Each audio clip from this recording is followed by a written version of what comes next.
Hi you guys, my name is Cyan Martin and welcome to my YouTube channel.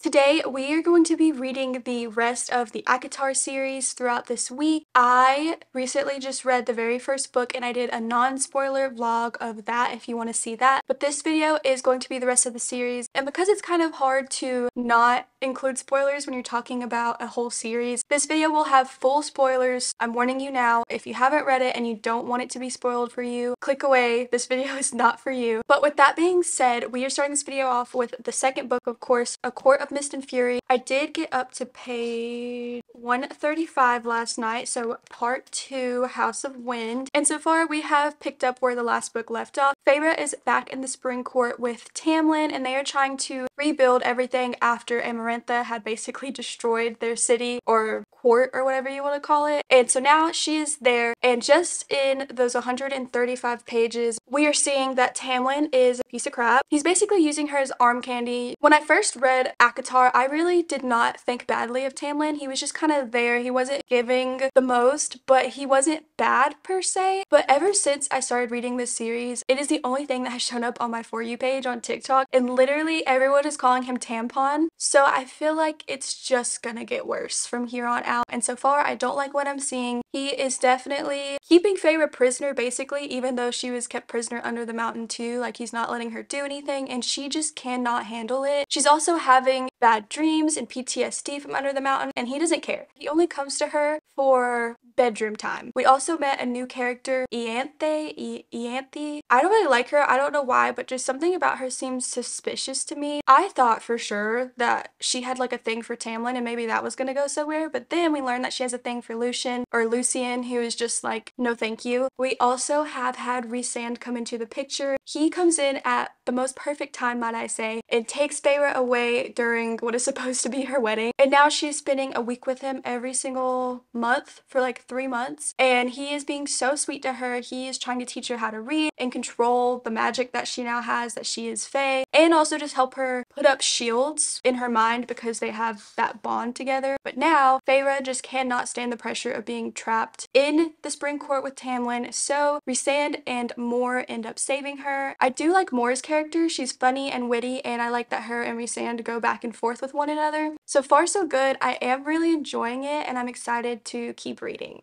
So we're gonna do that.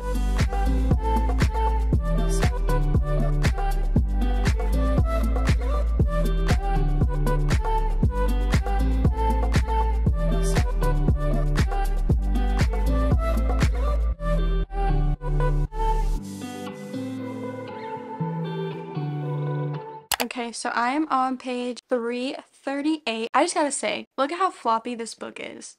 That's beautiful. But anyways, I'm on chapter 35 and a lot has happened. I had to take notes because I will forget stuff that I just read. We have met a lot of new people. We have met their inner circle, which of course Rhysand is the High Lord of the Night Court. And then we have Mor, which we've already met. We learn a little bit more about her past, which was terrible. We also learn about Cassian and Azriel. Cassian is like a warrior person and Azriel is a spy master. We don't know much about Azriel. We know a little bit about his past, but so far his personality is very mysterious. He's always in the shadows and stuff like that, which I personally really like. I think I'm gonna be an Azriel girly. And then we also have Amren, who is scary. She's like some creature. They don't even really know what she is, but she's in a human body. I can't tell you what she is. I don't know. And then, is that it? Yeah. So we've met all these people. I absolutely love the inner circle, especially, like I said, Azriel. I love all of them. But for some reason, Azriel is speaking to me. We also know that the inner circle has to work together because now the King of Hybern is trying to take over the human lands, and to do that he needs a cauldron. He also needs 2 pieces of a book to come together because they're separate right now. That's my best understanding of what's going on. They also went to talk to the bone carver who told them all about the cauldron and the books and stuff like that, and he also kind of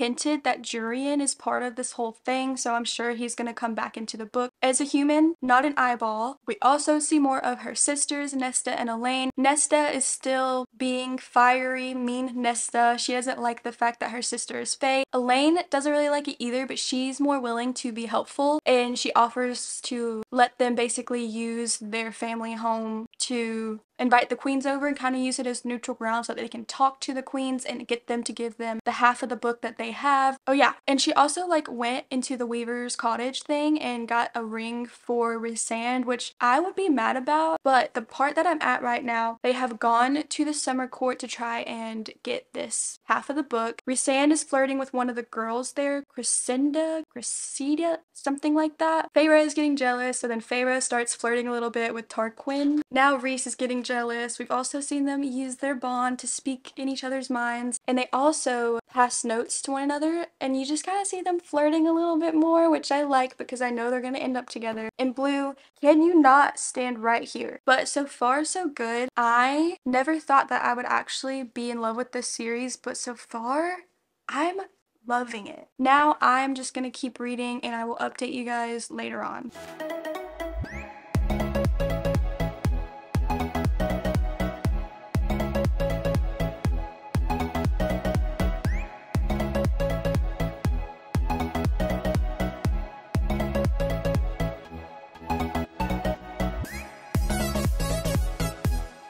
I am now about to be on part 3, The House of Mist. Feyre and Amren are successful in getting half of the book that they need. Amren, it's supposedly in like her language, so she should be able to figure out what it says eventually. I really don't understand her power and her place yet, but the water wraith comes back into the picture and actually helps them get the book and saves their lives, so that was really cool to see that connection since Feyre helped the water wraith in the very beginning, to see it come back and help her. Another big thing that happens is Feyre and Rhysand do get together in chapter 48. A lot of people said to like film your reaction to chapter 48, but if I'm being honest, this was my reaction.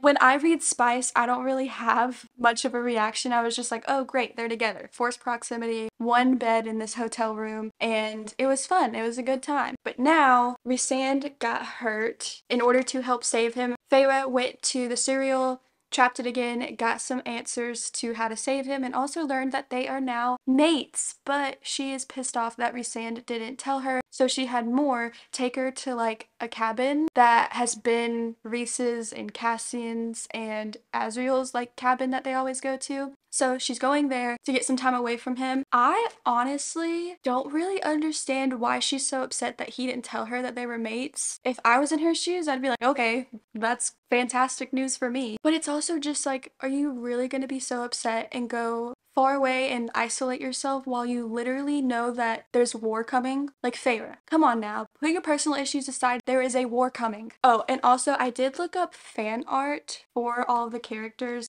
So we have Tamlin, who looks just like I thought. We have Lucian, who I didn't expect him to look like that, but I think that now that I think about it, like, that suits him perfectly. Also, Rhysand, Azriel, and Cassian, they all looked how I imagined. Moore and Amren as well, and Feyre, Nesta, and Elaine are all beautiful too. And I accidentally spoiled something for myself. I saw a picture of Azriel and Gwen, and I'm like, who is Gwen? Who is she? I have no clue. But I'm super excited. I'm super into it. I'm gonna keep reading. Hopefully, I will be able to finish this last bit tonight. Good morning, friends. So last night, I finished A Court of Mist and Fury, and Sarah J. Maas, she did this in ACOTAR too, where like the last 25% of the book, stuff really goes down. After Feyre finds out that her and Rhysand are mates, you know, she's kind of mad. She goes and isolates herself. She's also just like painting all over this cabin, which I personally wouldn't be okay with if it was my cabin. But after that, Rhysand comes and he basically explains everything to her. The way he explains everything, all the pieces in your mind just,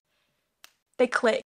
And you understand why he was the way he was. You understand that he actually wasn't a villain in ACOTAR like he made himself seem. And it just made me love him even more than I already do. But the most important things that happen in this book are that at the very end, Feyre and the entire inner circle are going to try and stop the King of Hybern. And when they go there, the King of Hybern has her sisters. He also has Tamlin and Ianthe there, which I knew I didn't like her. And then her sisters get thrown into the cauldron, so now they are Fae. And we also learned that Lucien is Elaine's mate. I didn't see that coming. I don't know if I want that to happen. And now Feyre has to go back to the Spring Court with Tamlin in order to save her friends and family. Don't worry, because her and Rhysand got married without anyone knowing, and now she is a High Lady. So that is very interesting. The next book is only going to get crazier. I'm actually really excited to read the next book because this just like ended on a cliffhanger for me. But Feyre's going back to the Spring Court and she's going to be with Tamlin, so we will see what happens with that. I'm gonna now start the third book, which is ACOWAR, or A Court of Wings and Ruin. I'm excited to get into this one. I am a little bit nervous because I know this one is about the actual war and apparently it's a lot more political. So we will see how this one pans out. Let's get into this one.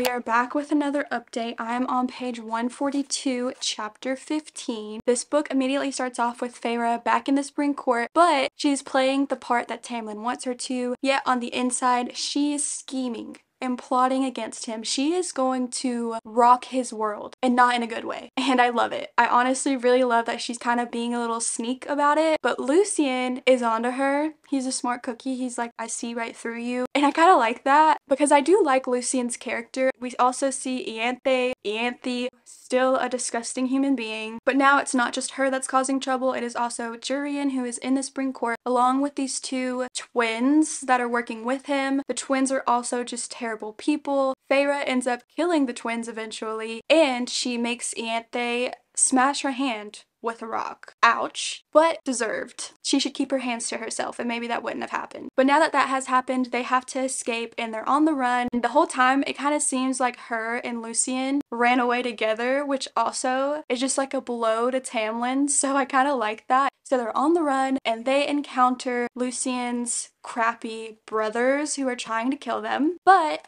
Azriel and Cassian come in and they save the day and they take Feyre back. The first thing Feyre and Rhysand do is they kick everyone out of his little apartment and they go straight to the bedroom. I get it, you miss each other, but there's a time and place for everything. And the fact that you just kicked all of your friends out so that you could do that, a little crazy to me, but it is what it is. I'm just glad that she's back and I enjoyed it. I liked seeing her in the Spring Court, being a little sneak and everything. I think it was fun, but I'm gonna keep reading.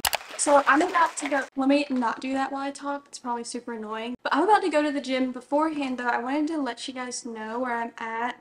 I'm on 335, chapter 33. My first thought is that Elaine, I'd hate to say it, but she's kind of annoying. Like, she needs to toughen up a bit. Also, Nesta, she's like training with Amryn and she's learning and all of that, but she still just has such a bad attitude. I can't stand her. But I can tell that she's going to be a strong character. The Cauldron like speaks to her, and I just have this feeling that she's gonna be an even stronger character now that she's Fae. Like, she's gonna be a lot stronger than Feyre and Elaine, and I don't want her to be for some reason. I just feel like that's not fair because she has such a bad attitude that like she doesn't deserve to be more powerful. But where I'm at right now, Feyre, she needs this mirror, but apparently you have to look into the mirror to get it, and if you do that then it will like drive you mad or something like that. But I have a feeling she's gonna end up looking into this mirror and she's gonna be just fine because apparently rules don't apply to main characters in books. We also learned that Elaine can like see the future apparently,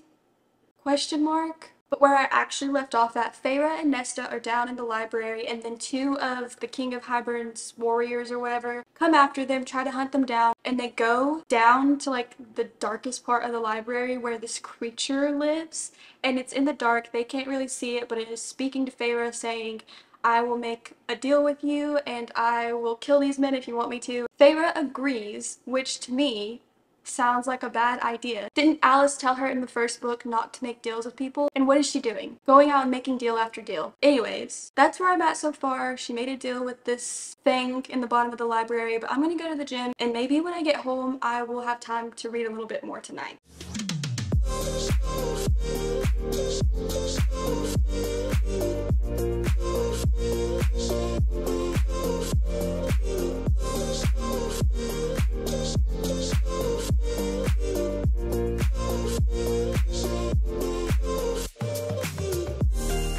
Remember how I said that I was going to read last night when I got home from the gym? Well, I lied. But I did read a little bit more this morning. I am now at part 3, Hi Lady, which is page 481. We learn about a 6th queen who might just be a good guy. We're not really quite sure yet. We assume that she is because the other queens have nothing to do with her. They basically got rid of her. So we're assuming she doesn't agree with the other queens who are all not very good. Hybern also decides to attack the summer court. So the inner circle, they all decide to go and help them with this. And they are the only court to show up and help, which is really crappy of all the other courts. And you kind of see that play out. And then like as all of these soldiers are literally crying and in pain and dying around them, Feyre and Rhysand are in like this tent and they decide that that is a good time to go at it with one another. Once again, time and place, people. Also, this character Helion, he might be Lucian's father. Also, Moore, she sleeps with this guy and it's just weird because what is going on with her, Cassian, and Azriel? But then Nesta, she has this weird feeling that something has happened to the cauldron, and we find out that the cauldron has been used and the king has broken down part of the wall. And then Feyre, she goes back into like the library dungeon thing where this creature is. We learned that its name is Bryaxis, and she's making another deal with it. What's up with all these deals? This time, Bryaxis is going to help them out, which could be good. The only thing Bryaxis wants is a window. That's all they want. They want to be able to look outside. Poor thing. That's where I'm at right now, and I'm gonna sit and hopefully try to finish the rest of the book tonight.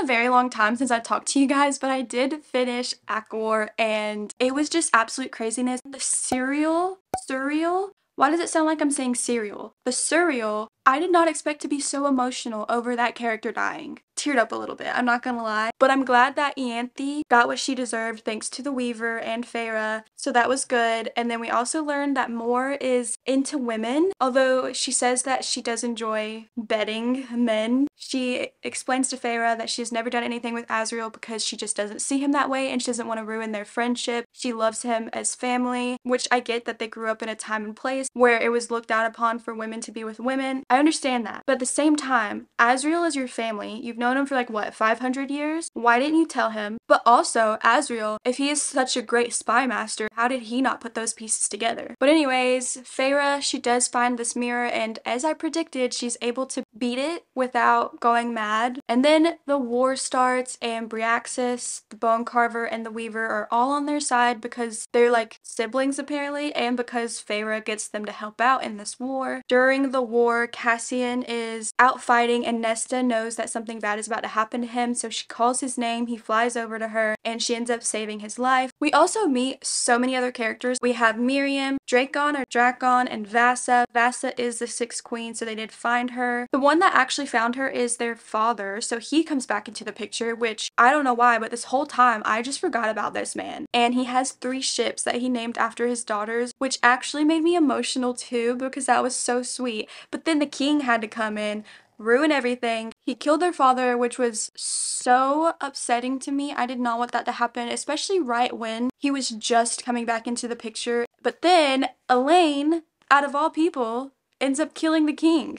Good for her. I don't know who I wanted to kill the king, but I wasn't really expecting it to be her. And then for a minute there, I thought that Amren was going to be a bad guy because she lied to Feyre about what the cauldron was going to do, but turns out she ends up turning into her true self and just wiping out all of the Hybern soldiers. I wish she would have done that earlier maybe, but when she did that, it did shatter the cauldron, so now it is up to Feyre to piece it back together, but her power has been dampened, so Rhysand helps her, and that ends up killing the man. All of the High Lords are standing there, and she convinces them to bring him back to life like they did for her, including Tamlin. So there's his redemption. And that's basically how the war goes. And it ends with Feyre and Rhysand making another bargain that when one of them goes, the other goes. So I have a feeling that's going to be foreshadowing. That's basically how the book ended. I really enjoyed this. I don't think I gave a rating for ACOMAF, but I gave that 5 stars because I did love that book. And honestly, I feel like this one's a 5-star too. I don't think one of them is my favorite over the other. I actually surprisingly thoroughly enjoyed both of them the same amount, but now I have only 2 more books to read. The next one, A Court of Frost and Starlight, is just like a novella, but honestly, I just need to take a break, but I will continue the vlog when I decide to pick that one back up.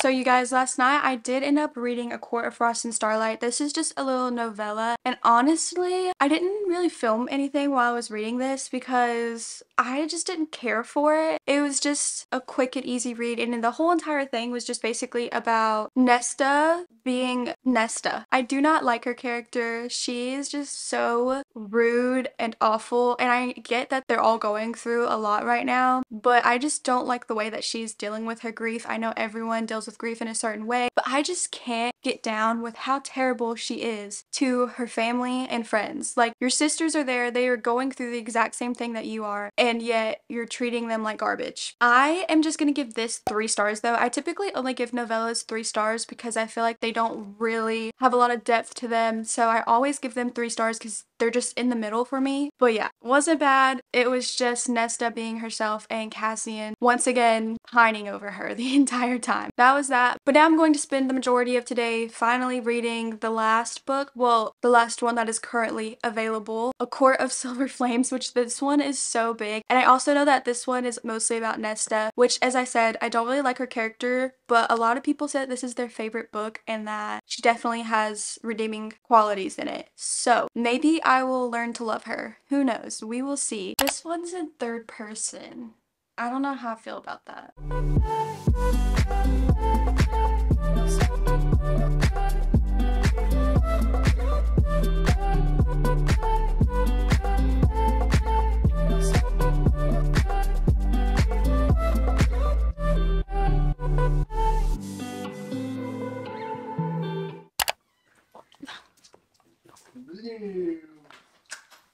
What'd you get?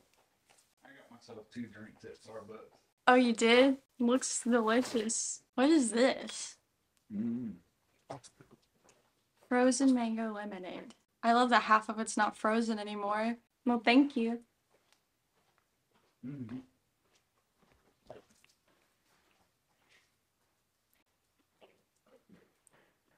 I am on page 222, chapter 20, and this book already is so much spicier than the other books. We see Nesta, this is her and Cassian's story. We see how she is once again not dealing with her grief very well, and Feyre is done with her, so she forces her to stay up at the House of Wind, and the only way to get out is to either winnow or to take 10,000 steps. And I really think it's so interesting so far, actually. I like seeing the tension rise between Cassian and Nesta. They already have hooked up, and I don't know, I'm really enjoying it because I love how they bicker back and forth. Nesta is still Nesta-ing. She's having issues with Feyre and Elaine. She's also working at the library, and I did meet Gwen. If you remember, I said that I saw somewhere where Asriel and Gwen are paired together. People are shipping them. I don't see both of them together at all, so I don't know if like eventually in this book we are gonna see them together. But I also like that Nesta is training with Cassian and Asriel. I also like that you're learning a little bit more about the Illyrian soldiers because that's where Cassian and Asriel and even Rhysand, that's where all 3 of them met. So you learned a little bit about them in the other books, but I feel like you're seeing a lot more and learning a lot more about them in this. You're also learning about the other priestesses and what happened to them and why they became priestesses,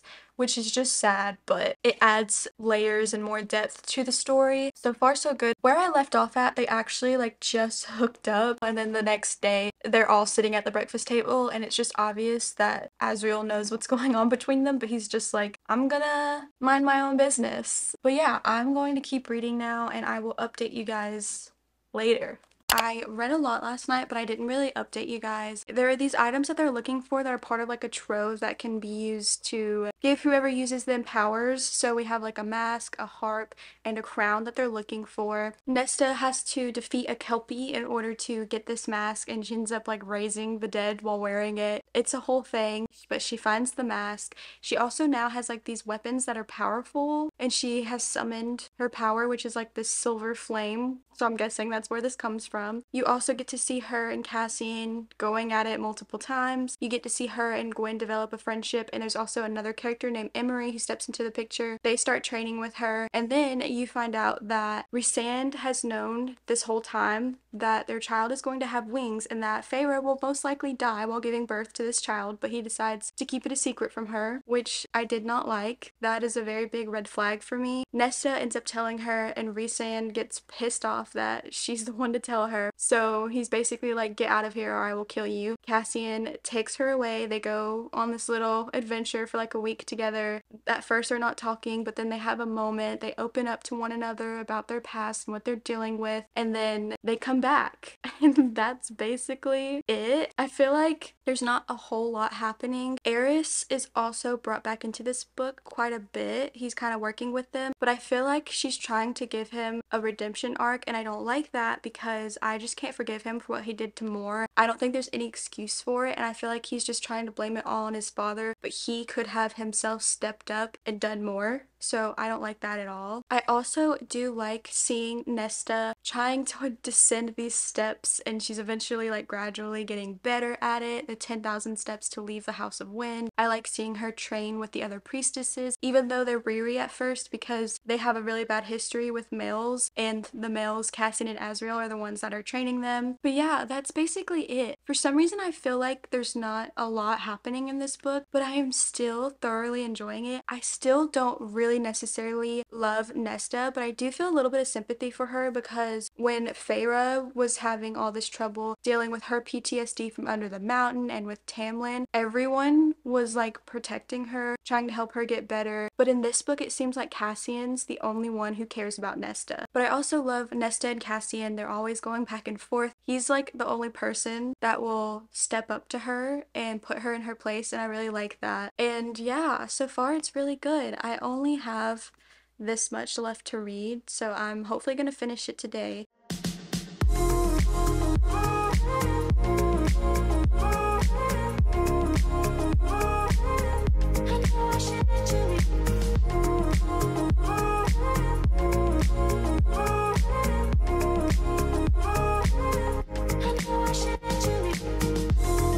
So I finally finished the book, you guys, and this was so good. Once again, I just had so much fun with this book. So at the very end, you see Emery, Gwen, and Nesta go into a blood rite, which is basically like this Hunger Games-esque thing. You get to see them compete in it, and I thought that was just so much fun. It made me very anxious reading it, but it was so exciting, and I absolutely love that part of this book. I like that Nesta was protecting her friends, basically helping them out because she knew that they weren't as strong of warriors as she was, but both Gwen and Emery were also very strong in their own ways, and I love their characters. You do see Gwen like giving Azriel looks, so I get why people are shipping them together, but I hope that he gets his own book in the future and we get to learn more about him and maybe see if that's gonna go somewhere, because I do love Azriel. Even though we don't know much about him, I love him so much, and I can't wait for him to possibly get his own book. But anyways, we also then know that the queen is the one that put them in this blood rite. Eris is once again there. He is being controlled by Brialyn, is how I think you say the queen's name, and she is the queen that when she went into the cauldron after Nesta and Elaine, it actually turned her old, so that's why she wants all of these trove items. But the queen now has Cassian and is basically using him as leverage. She wants to trade the trove item for Cassian with Nesta. Nesta explodes, uses her power, kills everyone, saves the day, and then at the very end, Nesta is back with the inner circle, and Feyre is having the baby, but there are some complications, so Nesta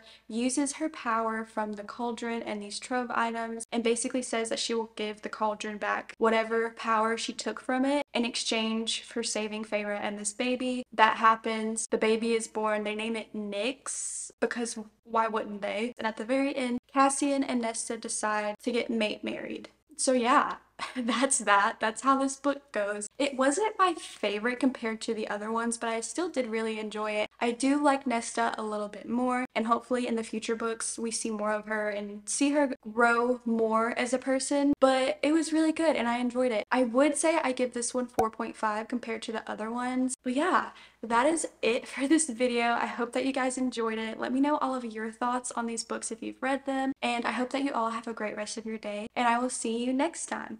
Bye!